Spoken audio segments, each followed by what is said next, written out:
Good morning, good afternoon, good evening, however you found me. I'm just thankful that you have joined me today as we make some meat. I'm gonna have to make sure I say this right. Pasties. You don't say pasties, it's pasties. And this is a type of food that you can find all over the world. I learned about it when I was studying a lot of the English and Scottish and Irish food. And I believe this is more of an English food, but you can find variations of this all over the world. And it's basically a meat pie is what it is. And I'm going to mix a couple of meats. We have some, I'm gonna pull this over here real quick. I have some ground beef from a local butcher, a local cow. And then I also, my husband went deer hunting, and so I have some sausage left over from some deer hunting that he did, and so I'm going to mix those two together. You only need a pound of meat, but I'm using 2 pounds. I'm also going to saute some onions or whatever I have left, which is not very much, but I'm going to saute that and use that, and then use a variation of spices. And I'm using from, I'm going to link her, she has wonderful vlogs, but Raising Rices, and her and her family did these barbecue seasonings, ranch seasonings and stuff, and instead of putting in cumin and thyme and rosemary and any of those things, I'm actually going to substitute and put some barbecue seasoning in that. So I'm going to go ahead and cook this up and mix that all together, and then I will make some pie crusts, and I'll get back to you when the meat is ready. All right, so I'm back and I'm gonna make the pastry, which there's so many different ways to make pastries. I'm just doing one that my mom does, and I'm going to start with 1.5 cups flour. So I'm gonna put it here inside my KitchenAid. I'm using 1/2 cup to put the flour in.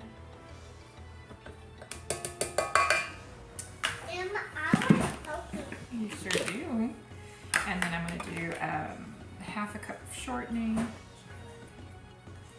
And I'm going to just put that in for now. And I'm going to lock it down, and I'm just going to stir it up, let it do its thing. I don't like to get my hands dirty.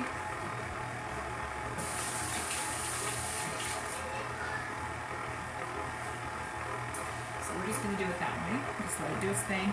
And then you add water. And so I have a cup of water here, and I have a tablespoon. And basically it depends on how dry that flour is as to how much water you need to add. So we just kind of let that shortening get in there. And I'm just using all vegetable Crisco shortening. And I'm going to start 1 tablespoon at a time.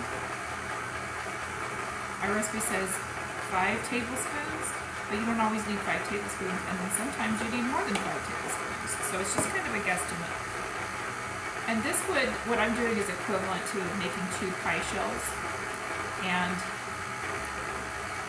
instead of making 2 pie shells, though, we're going to be making our meat pasties. And I think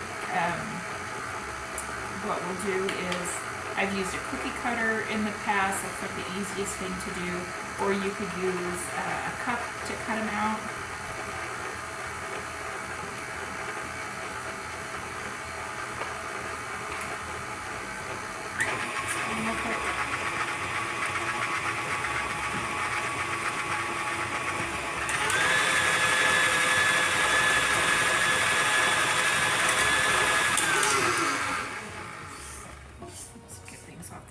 Make sure it's all getting in there.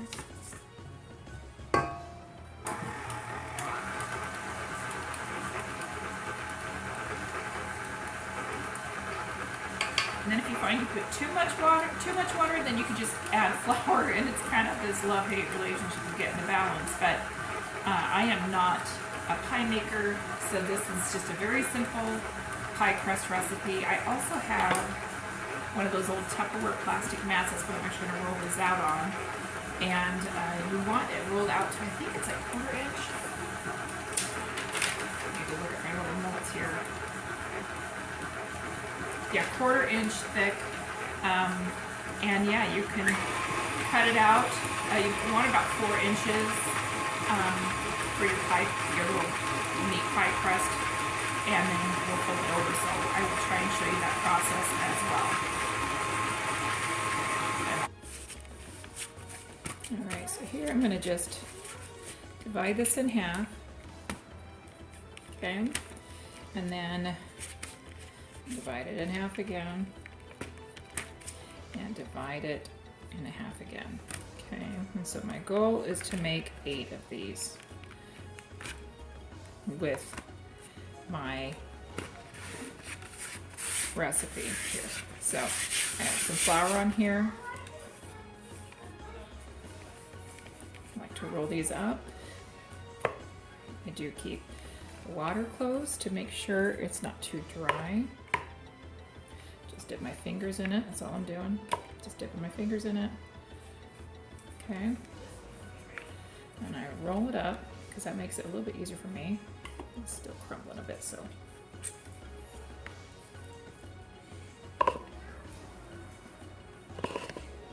Roll it up. I'm also going to make sure I have some flour on here.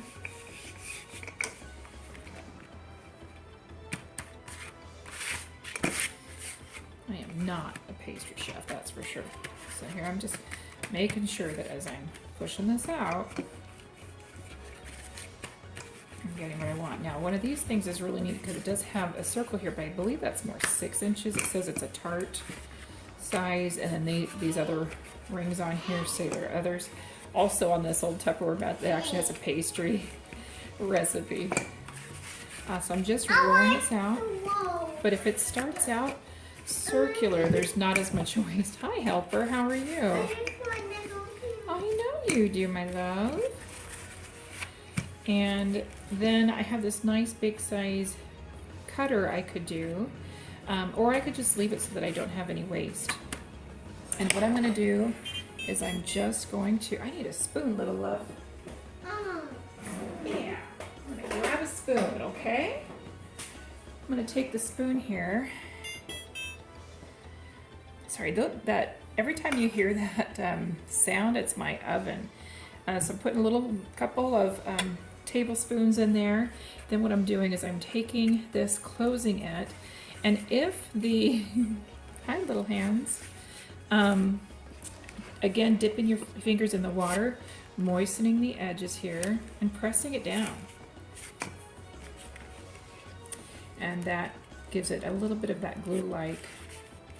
And you can pretty that up with a fork, and you're going to want to refrigerate that for about 30 minutes. So I'm going to get those done, those 8 ones done. I'll put them on a baking sheet so you can see what that looks like, and I'll be back in a moment. All right, so here they are.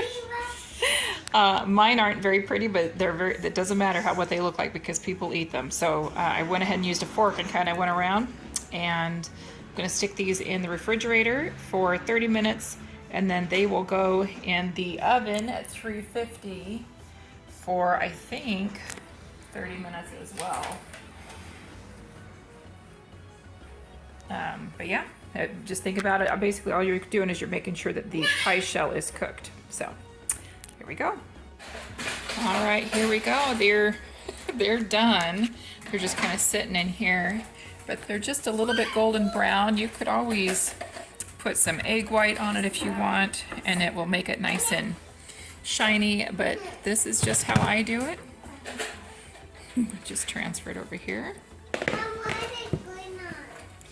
And but yeah, there we go. So that's it for the video this week. I hope you try this recipe and that you enjoy it. It's lots of fun, very simple, and I will see you next week, and I will be quilting again. So it'll be our 4th quilt block in our series for the year. Take care and blessings.